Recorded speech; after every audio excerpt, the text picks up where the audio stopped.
Hello, everyone. Welcome to episode 17 of the EFL Magazine Business Podcast. Today's guest is Christina Rebuffet. Christina is the founder of Speak of English with Christina. She's a business English trainer and neurolanguage coach. Her YouTube channel has more than 460,000 subscribers and 13 million views. She's originally from the US, but now lives in the French Alps. I talked to Christina about finding a niche, about customer avatars, tracking, pricing, marketing, and positioning. There's really a lot of great value in this, and I had a great time chatting to Christina, and I hope... Hey everyone, buckle up for a new episode of the EFL Magazine Business Podcast, the one and only podcast made to help you launch your business or take your existing business to a level of success you could never have imagined. Whether you're a school owner, freelancer, publisher, or other entrepreneur, you're sure to pick up lots of actionable advice when you listen to the EFL Magazine Business Podcast. Remember to visit eflmagazine.com for great articles and features. Without further ado, here's your host, the founder of EFL Magazine, Philip Pound.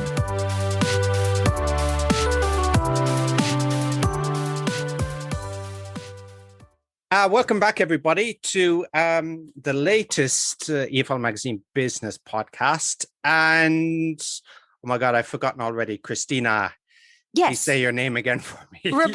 Christina Rebuffet. That's it, because we were discussing how to pronounce it. And I was like, whatever, but yeah. And I got many pronunciations. Yeah, I know. And I got totally confused and a bit of stage fright there. So your website is ChristinaRebuffet.com. Yes. And you're the creator of that website and your own Indeed. online school. Can you tell me a little bit more about your school, what you do? Yeah, sure. Sure. Well, it started out with just me, basically, teaching like over Skype or on Zoom or something like that. And originally, that's what I had planned. It was just going to be me teaching online as people contacted me and things like that. And just over time, we got so many people asking for lessons that I couldn't do everything myself. And just little by little, I added teachers to the team. And now there are 8 of us in total. So yeah, it's just, kind of organically grown over time based on the demand, I would say. Yeah. Okay. So what you offer mostly is online lessons, synchronous, asynchronous. Do you do like online courses? Yeah, as well? And that's actually a interesting point too, because when I started, I think a lot of people, they see online this, sort of this holy grail of passive income, create your course and put it on autopilot and it will sell itself and you can lay on the beach and watch money come into your account and everything. And I was like, oh, wow, I want to do that. So I actually, when I started out, it was like me teaching synchronous lessons online and creating asynchronous online courses to be able to sort of sell that and have that passive income and create it once and sell it multiple times and things like that. And so I've created 3 online courses that are, asynchronous self-study courses. But sort of just with experience and testing out different things and different, I guess we call them marketing campaigns or product launches. One of the things that we have noticed, at least for, my business and our audience, is that it is the synchronous, the live sessions that people are a lot more attracted to and more willing to pay for. I guess it's just because there is so much free content out there on the internet for learning English by yourself in front of a computer. Now, I know there are lots of other teachers that are that do very well by selling these online self-study courses. And I would like to know their secrets, because what we found out just through over the years is that the asynchronous self-study courses, they didn't sell as well as the live stuff. So we sort of focus more on the live stuff now. Okay. Okay. Well, there's a few podcast ideas for me. Get some people on about asynchronous courses, and Yes, Christina, you because can I would listen listen and to we can every all one of them to benefit. figure out what they're doing. Yeah. Yeah, I'm sure I've a few people in mind. So thanks for that. Yeah. So going back a little bit, tell me a little bit Mm, about your background. You're yeah. from and how you got into English language teaching. Yeah. So I'm from the US, but I live in France now. I'm in the French Alps. I'm in Grenoble. And I've been here for about 15 years. But I started teaching English about the same time that I came over to Grenoble to do my master's degree, which is in English language studies. And it was like, I mean, I think like a lot of people who are in this industry, I really just kind of fell into it in that I had a friend who was working at the Chamber of Commerce. He said, "Hey, we need English teachers." And I said, "Well, I don't have my degree yet." And he said, "Yeah, but you're American. You can do." And I was like, "Okay." So very much that native speaker, Hmm. I guess, privilege, I would say, recognize it for what it is. And that like that's how I got started was just doing basically like having a student job teaching English at the local Chamber of Commerce. And when I finished my master's degree, I just kind of continued along that path. I started working at a training organization, teaching business English. Finally, I did my Delta, so the Diploma of English Language Teaching to Adults. Did the neuro language coaching certification about 2 years ago. And just With so you know, Rachel Paling, who we had on a yes, few episodes ago. So please do exactly. listen to that one. Yes, Yeah. yes, yeah. And so yeah, I get it, like I said, started just kind of, I needed a student job, and it was a bit better than working at McDonald's or something. And discovered, hey, I kind of like this, and it's fun and it's interesting. And then I kept going, and actually got a, let's say, a proper ELT certification and continued developing. And I think that's something that has always continued since the beginning, is continuing to learn things and develop my skills and my knowledge. And like even now, I'm always learning things as I go, basically. And I think that's part of the fun, part of the frustration, but part of the fun also. Sure. And we can talk about the frustrations and the fun. So before we came on air, you talked about, a lot of the stuff you learned online. And I'm Right. sure, like a lot of people who start off with online, or sometimes they call lifestyle businesses, there's the classic book, isn't there? Tim Ferriss, The 4 Hour Work Yeah, I've Week. got that one on my bookshelf right now. You got a signed copy. So you started off in that area as well. What kind of books did you start off with? What kind of people did you follow? Podcasts? Yeah, at the beginning. So I guess the books that really had an influence on me at the beginning was The 4 Hour Work Week, The $100 Startup by Mhm. Chris Guillebeau, Feel the Fear and Do It Anyway by Susan Jeffers, I think. Because there was, kind of that moment of, but I have a job in a company, but if I create my own company, there's no security and no unemployment, and you don't get paid during summer vacation, and all of that fear, around what if it doesn't work? What if I end up with no salary or anything like that? So I would say those are three of the books that really helped me in the beginning. As for who did I follow? Marie Forleo was a big influence, both in terms of the content that she puts out and also like the style and what she does in her videos. Amy Porterfield, the Online Marketing Made Easy, Smart Passive Income with Pat Flynn. Yeah, all of those are, podcasts and books that I would keep up with regularly, just trying to figure this whole thing out. Oh, and the Jeff Walker product launch formula. Oh, okay. Which for I think the first couple of times I was doing product launches of these online courses, it was really like the Bible that I was following. Yeah. Mm. And why online? Did you not think about having a bricks and mortar business? You'd said that before that you started Mm, off with the Chamber of Commerce, and yeah. I presume you had some private students that you were Yeah. teaching, but you decided to go online. What were the Mm. reasons for that? What opportunities did you It see? really happened, that whole transition kind of happened, I would say by chance almost. Like I have a friend who teaches French online. Her name is Geraldine, and she teaches at communefrancaise.com, which if you want to learn French, she does fabulous stuff. Um, and like she had been doing it for about 2 years before I started. And like I was seeing what she was doing, creating YouTube videos and creating online courses. And I was like, well, that looks like fun. I was thinking just creating the videos for, my students that I had in the companies that I was going out to. And I was like, oh, creating videos looks like fun. I want to create videos too. And so she basically showed me how to create videos, and I would started creating videos. I put them on YouTube. The first ones are really bad, but they're still there and you can still see them. But even with I would say the low quality that they were, a couple of people would see the videos and they would send me an email or contact me and say, hey, I saw this video lesson that you put on YouTube. I like the way you teach. Do you teach online?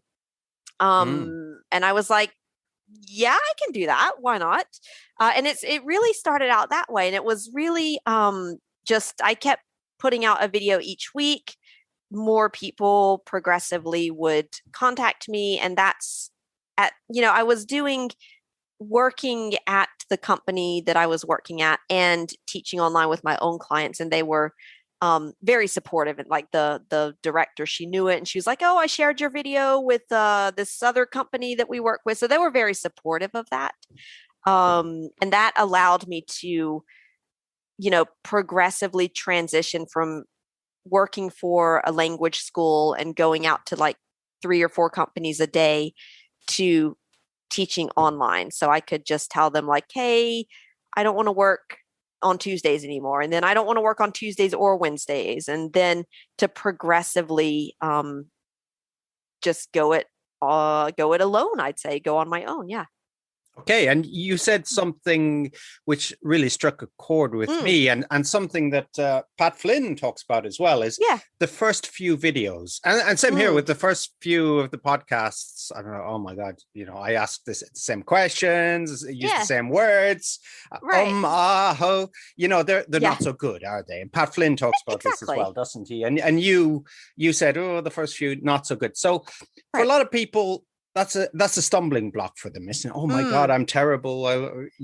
So you have to get over it, don't you? yeah. What Exactly. Yeah. what kind of advice could you give for people who are starting out and they're not so happy with the content putting with out? the result of the work. And yeah, Mm, because that that too, yeah. was, yeah, I would shoot the video, and then I was editing the videos myself at the time, and so I'm not a video editor, so it was always very very homemade looking, let's say.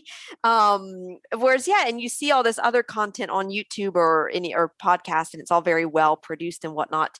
I would say you can, I don't, maybe like accept it and acknowledge it and own it, like to be like, hey guys, this is my very first YouTube video. I'm sure that the sound is not very good and the light's not very good, but I know that I've got to get out there and I've got to do it, so this is it. Just kind of admit that maybe that the quality is not excellent, but that it's your first step, basically. And if you don't ever take that first step, you can't take the second step, and then you can't continue that journey. And if you never start, you can't improve on it. So you have to get started at some point. And I guess the good thing with YouTube is you can, make those videos unlisted if you only want to share them with certain people, or you can just delete them at some point if you really feel totally embarrassed by them. Okay, and I'm just looking at your homepage here. You're up Mm, to 13 million views on YouTube. yeah, I think that's about right. Yeah. And so you have to start somewhere. yeah, And I remember when I started, I was looking at, other teachers on YouTube, like English or Go Natural English. And I'm like, wow, they have like millions of subscribers and I've got 20. And I think that's another, like, you can look to other people for inspiration, but don't compare yourself and be like, wow, they're so ahead of me and I'll never be at that level. And I'm just going to not even try, because there's room for everybody out there. And yeah, they're ahead of you, but maybe they've been doing videos for 8 years longer than you have. And, it's normal that you're not at the same level. absolutely. And it's the internet age. You have a website, I have a website, and perhaps global companies have websites. For people visiting, they maybe have 10,000 people working on it. Right. I was talking to a company last week. They have 200 people just doing their graphics. And, maybe for you starting out was just you doing the graphics. Exactly. So it was totally me doing the graphics, which, explains a lot. So yes, and the editing as well. So you have to accept these things, don't you? That there's so many things you're not good at. There's some things you won't have time for, but eventually you'll be able to get better, or you'll be able to outsource that to somebody else. Exactly, that's it. Yeah. So that's where you started out. And how would you describe your videos? How would you explain the appeal of your videos? What's the magic sauce? Je ne sais quoi, is that the word? The je ne sais quoi.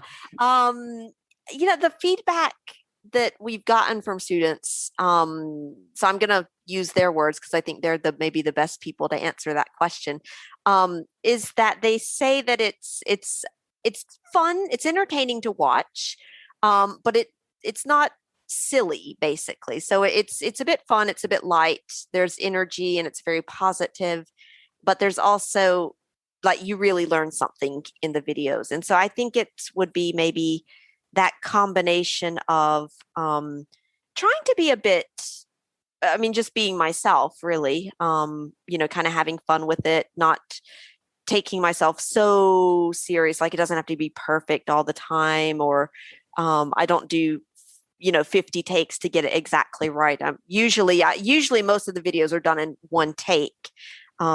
So it's like, put on the camera, do your thing. If you make a little mistake, well, that's okay, because we're all human.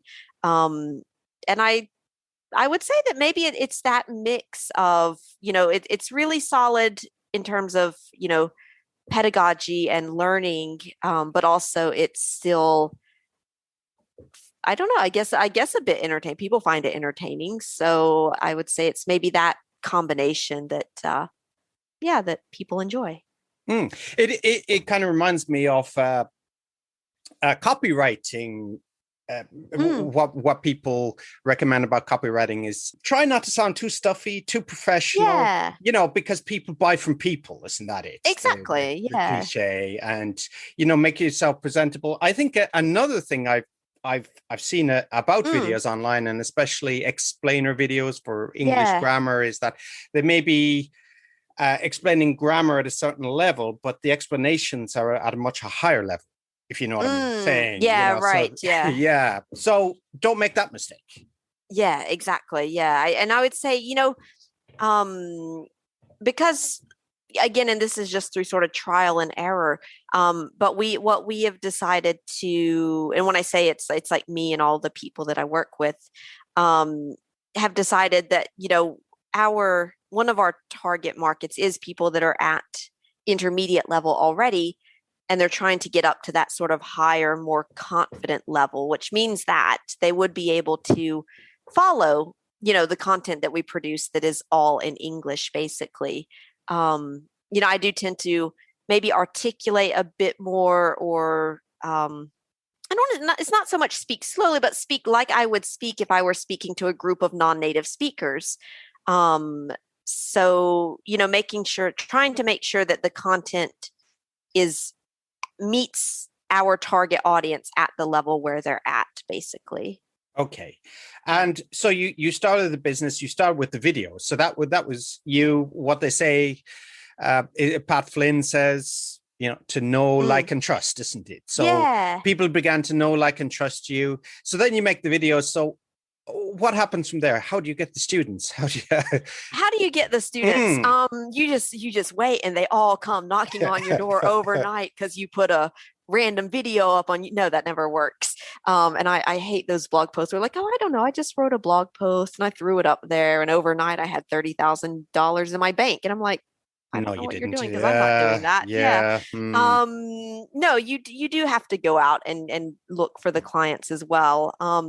It's what we usually do. There's a couple of different strategies, I think. We have so the videos are there on YouTube, which is to help people to learn, but it also does help to get people onto my email list. And then from the email list or on the email list is where we're going to usually promote. When we're doing enrollments in some of our live programs, or maybe doing an enrollment campaign for the online asynchronous courses, that kind of Mm-hmm. thing. So we do have email marketing campaigns. Also being active on LinkedIn. So this is something that I'm trying to do strategically now.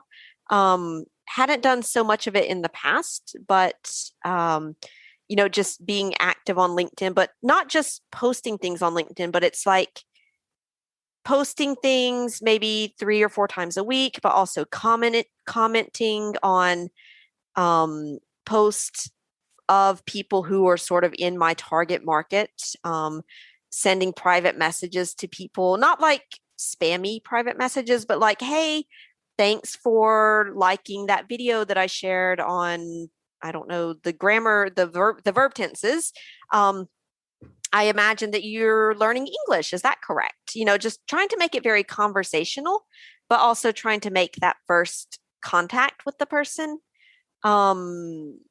And then also something that we're going to try this month when we do an enrollment campaign is, in addition to the email marketing campaign that we're going to do for the email list, is to actually reach out to human resources directors or training managers that we've had contact with in the past, reaching out to past students individually, and do some kind of I guess like a referral program for the past students. Like, hey, do you have a coworker that would like to do this program that you did with us in the past? If they sign up, they'll get some sort of extra goodie, and you'll get some sort of extra goodie as well. And then also, and for the human resources people, we were thinking about, maybe offering them like a nice discount if they enroll 3 or more people in the program, or something like that. We haven't decided all the details of it yet, but that's going to be something that we're going to try this month, is that kind of direct reaching out to people, and trying to maybe enroll a couple of extra people that way. Okay, and it's very generous and open of you to let us know what you're doing, and it'd be great to find out how successful it is. Well, yeah, I was going to say I'm letting you know, but I don't know if it works yet because we never tried it, so I don't know. We'll find out. But I think that's part of the process, is that we've. I work with a strategy coach, and so we've gotten to the point where we realize that the email marketing that we do works pretty well, and we're like, okay, well, what are other ways that we can, other strategies or other techniques that we can use to complement the stuff that we have in place, and we feel like it's working pretty well. So yeah, it's just a lot of testing things. So we'll see if it works or if it doesn't work. But if we don't try it, we'll never know. So exactly. So am I right in saying, and from looking at your homepage as well, that it's very much the business market, business professionals? Yes. Would that be fair to say? That is definitely fair to say. And we're actually in the process of redoing the homepage to make it much more clearly business professionals, including with like the colors and the photos and everything. But I think, the homepage that's there now is like a result of, again, like testing out different things. When I started out, I was doing a lot of content in French because it was specifically for the French market, learning English. And then we realized Maybe we could, reach more people if we were doing it all in English and not limiting ourselves to France. At one point, we're like, hey, let's position, I want to position myself as like, the American friend that tells you all these things about American culture and the little insights and the insider secrets and things like that. But we realized that positioning led to a lot of people there was a mismatch between the positioning and the things that we were selling. In that we got a lot of people like, hey, Christina, can you give me your WhatsApp number? I'd love to have a friend to talk to in English. And I'm just like, I don't do that. So yeah, so it's just, again, it's a lot of trial and error and testing out things and seeing, if I do this, what is the result? And is that the result I want? And if it's not, then I need to change something. And so that's kind of where we're at now. It's like, okay, we realize that through all of these different tests and trials that it's the business market that we want to really work with because that's what we do well. And that's, companies have more money than individuals. Individuals who do have the money are more willing to invest because it's for their career and it's not just, to go on vacation or to watch a movie on Netflix or something like that.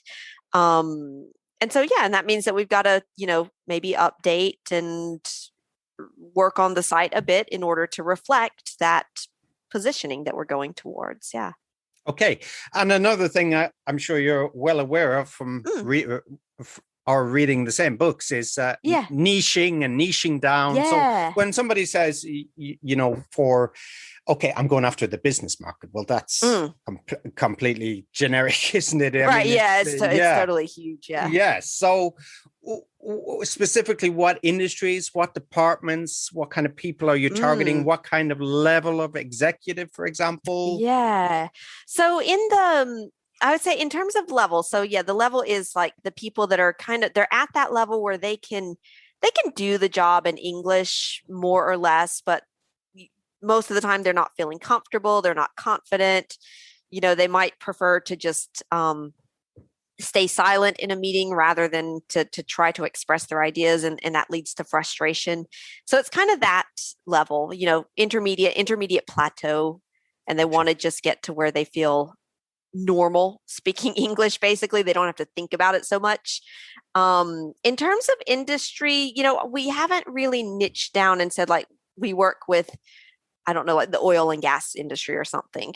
So it is a bit more generic in terms of industry. But we do have 3, customer avatars, which tend to be sort of higher level managers in companies. So they, maybe need to do things like manage teams in English, attend lots of meetings in English, that kind of thing. Entrepreneurs and small business owners who want to be able maybe to create content online in English to promote their business, or just be able to go into new markets where the language of work with their client would be English. And then the other one is sort of those human resources and training managers, because they, can, let's say, bring us in maybe a couple of students at a time instead of, one student or one person each time. Okay, so what you said there about customer avatars, and this is, would say a difficulty. It's a frustration maybe for some people starting out there. It's a frustration for me. Well, of course, it's a frustration for everybody. Years. So exactly. Yeah, I mean, who do you go after? And there's the loss aversion, isn't there? There's oh my God, if I go for this, maybe I'm missing out on this one.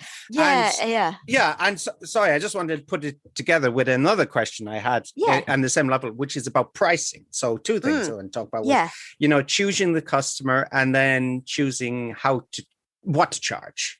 Right. Yeah, exactly. So I guess, there does have to be some sort of coherence there, I would say. Just in the sense, like if you're, I don't know, maybe there's somebody who's done this successfully, but I can't imagine, trying to sell like a learn English for your next vacation program at 2,000 euros. because I'm like, well, that's more than the vacation itself, So it does tend to, in order for us to sell higher priced products, and the 3-month live programs, they tend to run in the 1,200 to 2,500 euro range, basically. So we do have a lot of people, either their company is paying for it, or if they're in France, the French government gives French people money to do training, so they'll use that budget for it. And then we do get some people who just pay for it, themselves out of pocket. But I would say that, trying to make your price fit the market that you're in. And then as to like, how do you determine those prices? The way we determine prices for a package like that is I'm going to do the math and see like, well, if there's this online course and if there's this, like the conversation club that's included, really just adding that up. And then also looking at, how many teacher hours are in that package. And then doing, just calculating, well, if I'm paying the teacher this much, how much do I need to add on top of that to help, cover, paying the assistant, paying the developer, paying the video editor, paying, all the expenses that go into running a business, paying myself a little bit from that also. And just, it really is like doing the math and figuring out what works. And then it's a question of testing it and trying and seeing what works and what, doesn't work. We've done quite a lot of testing with prices to try to find like, what's the tipping point? Like at what point do we see that maybe there are fewer people signed up because we crossed some kind of psychological threshold? A concrete example of that is we had one program, it was priced at 499 euros. And then for the next time we launched it, we increased that a little bit to like, I don't know, it was like 549 or something like that. And we noticed that we sold twice as many at 499 than at 549. So we thought, the hypothesis is maybe there's that 500 euro psychological barrier that prevented 50% of the people from, buying when it was just 50 euros higher in price. So it is, it's calculating what it costs to run the program. What sort of margin do you need to put on top of that to cover your business expenses?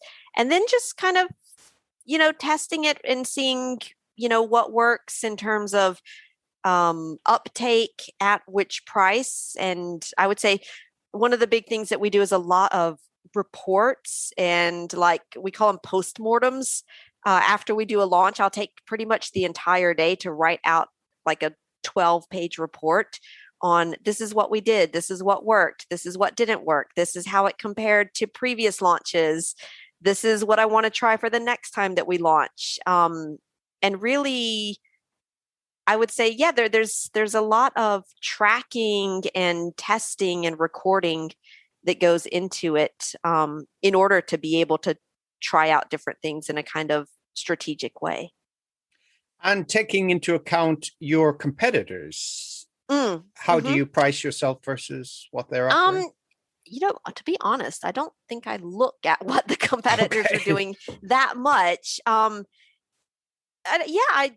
don't think I might, if I happen to go onto another teacher's website, of course I'm going to go and look at their programs and see kind of what they're charging. But I don't think that I really use that. I don't think that influences me so much. I really feel like it's more of, we're going to try it out with what works with our audience and our market. Because you can go onto another teacher's website and you can see what they're doing and you can see what they're charging, but you don't know, maybe exactly what's in there. You don't know who their audience is or what their whole like experience is. I almost feel like it's a little like, I like to go running. And if I'm running and I feel like I'm giving my all and I see someone fly past me, I never try to compare myself to them, because I'm like, you know what, that person might be, I don't know, like the fifth best runner in the entire country and I just don't know it. So I'm not going to compare myself to them. Okay, good advice. And keeping students, I mean, how long what's the average life cycle of your student? I mean, if they're for example, if you're teaching for exams like IELTS, TOEFL, it's going to be maybe short term, but with business people, do you find that people come on board and maybe stay for a year, 2 years? How? Yeah, well, most of the live program, let's see, we've got two live flagship live programs that are packaged up as 3-month programs. So it's like they finished the program, they finished, and that's the end of it. But we do have some people that finish up that program, that 3-month program, and then they'll say, I did all of this work. I'm happy with where I'm at now, but I know that if I stop, I'm going to lose everything I've worked up to. So I want to continue. What do you have for me to continue, but maybe something a bit less intense? And then they might sign up just for the conversation club or just for individual lessons. Or we have had some people that they'll do the 3-month program, they'll finish it. They might, go away for a few months. And then the next time we open it up, they say, I'd like to sign up again for it. Because it is, live programs. It's the same program, but it's not necessarily the same content because the teacher is really adapting to them in the sessions. Okay. And you also, you mentioned that the students come back, you find out what they liked, what they didn't like, what may be suitable for them in the future. So you obviously have to have good customer service, good follow-up questions, good needs analysis. Yeah. We do, part of that, and it's something that we just started doing in the past year, is actually there is one person on our team. She's got the role of student success coordinator, and her job is when someone signs up for a program, she has an individual welcome appointment with them. It's 30 minutes. To explain to them how everything works, like where are the links, who is their teacher, how, just helping them to understand what's going on now that they've come into this program. We have documents. We give them very simple names. So it's like the welcome appointment. There's the welcome document, which recaps everything for them with all their links. A week after they start, she just sends them an email to say, hey, you've been in the program a week. I just want to make sure everything's okay for you, that you're finding your way. If you have any questions, here's my calendar, book an appointment. She'll check in with them halfway through the program, sort of the same kind of message. And then at the end of the program as well, we send them a questionnaire to get their feedback, to invite them to have an appointment with me, because even though I'm actually not doing the majority of the teaching, in fact, because it's the teachers that do the majority of the teaching, I do like to have, that sort of close contact with the people that go through the programs. So maybe at the end of the program, they can set up a meeting with me and I can just talk to them and see like, hey, how did it go? What did you like? Any suggestions? And we make notes of that. And when we do see a suggestion that we feel like it's really pertinent and it could, definitely improve, we do try to implement. We can't implement everything, of course. But, if we see something and we're like, yeah, you know what, you're right, we should do that. We will try to put that in place. Okay, so I want to touch some fantastic takeaways there already. I want to touch on something we talked about while we were organizing the interview, and that was staying organized. So you're at a place, we didn't really talk too much about it, but you started off on your own and now you have 8 people. So your life has changed. You were teaching, you were a solopreneur, and now you're managing, and you have. So tell me about how your life has changed, how you keep things on track. Yeah. Because I think, and it's funny because just this morning, I was putting a message out to the team because we're organizing this new launch, the new enrollment campaign. In the past, it was mostly me, writing the emails, writing the video scripts, taking care of all that. And I'm like, all right, now it's like 4 of us working on this campaign. I can't just have the calendar in my head. I actually have to put it, in the system for you guys so you can know what's going on.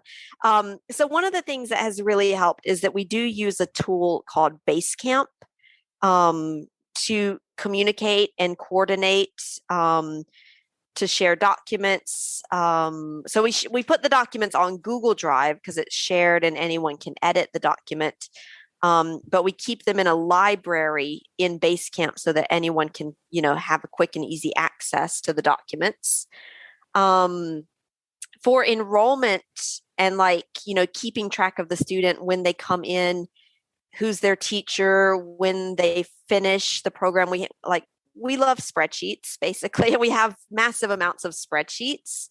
But that's the thing that makes it very clear and easy for us to just go into, the spreadsheet for one program and really see how many people are in this program, when did they start, what's their email address if we need to contact them, when do they finish, and this Christina, her name is Christina, the student success coordinator. Also, that's her name. Also, she's got her own spreadsheets as well, where she keeps track of what day do I need to check in with this person?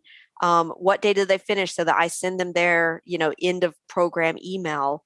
So it really taking the time to set up the systems, and a lot of times I think we are so.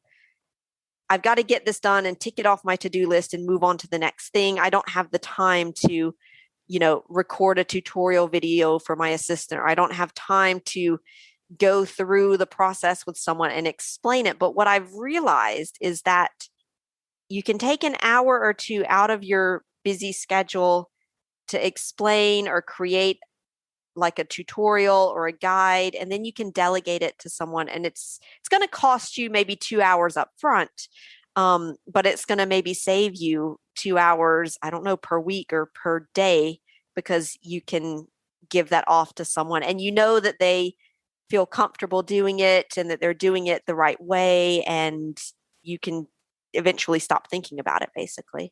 I can relate, because before I put her either on the EFL magazine website, there's a Write for Us page, and before it was it was pretty basic information and just the email address. Now we put in a lot of work, what we look for, how to write an article, what works, what doesn't work. It took a long time, but people just go there now and they're like, oh, this is a real mine of information. And if we want to send through an article, and they send through their bio, their pics, everything. So we don't have to keep emailing back and forth with them. So, and what they say in the books as well, isn't it, is that an employee manual. That's basically what you're making. Yeah, that's it. Exactly. And it's those things, they take time to create, but in the end, it's going to save you time because you don't have to do it yourself, basically.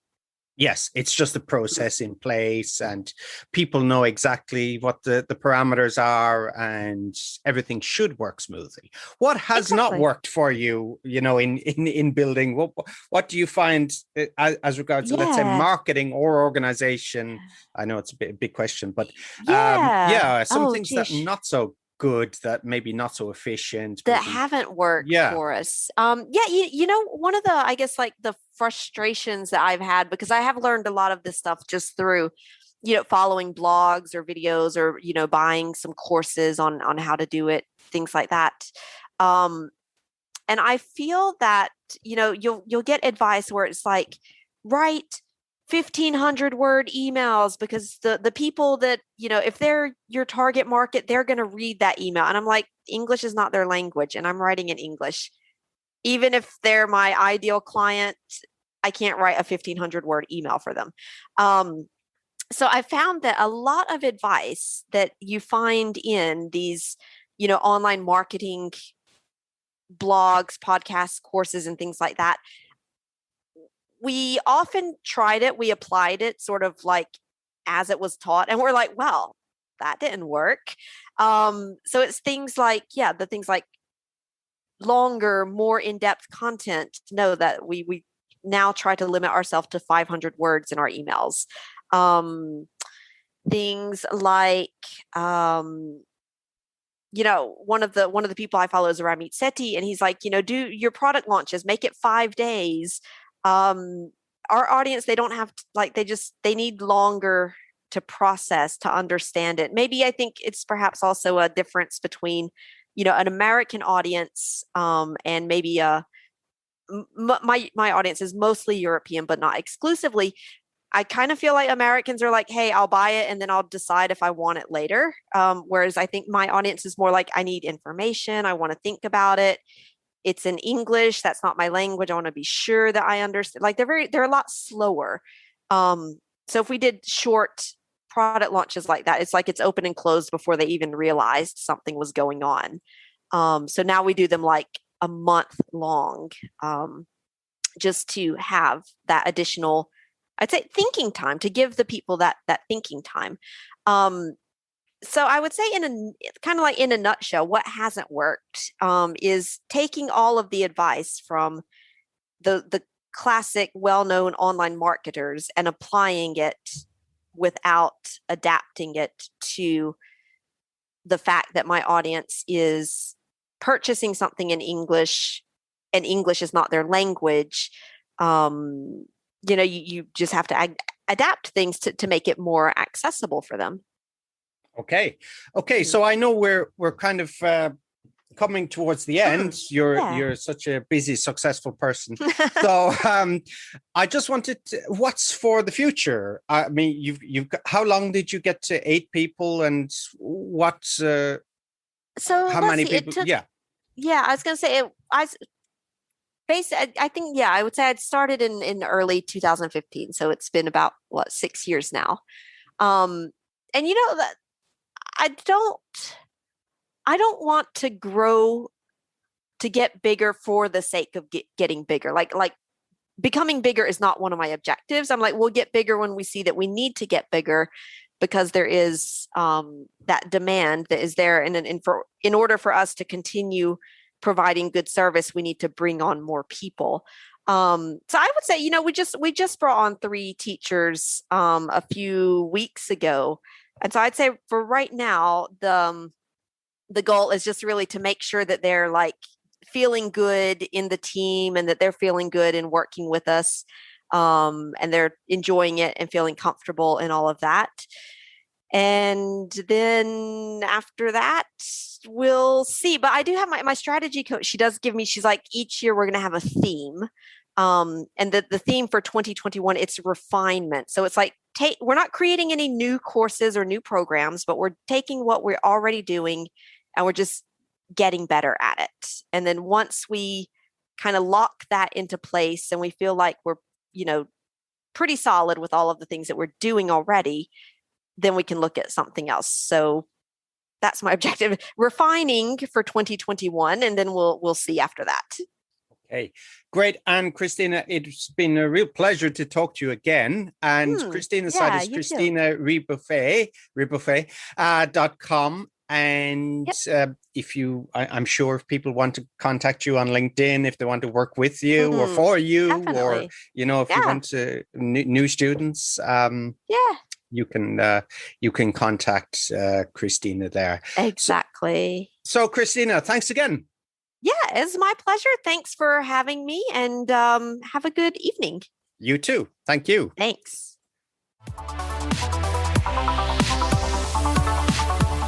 Thanks for listening to the EFL Magazine Business Podcast with Philip Pound.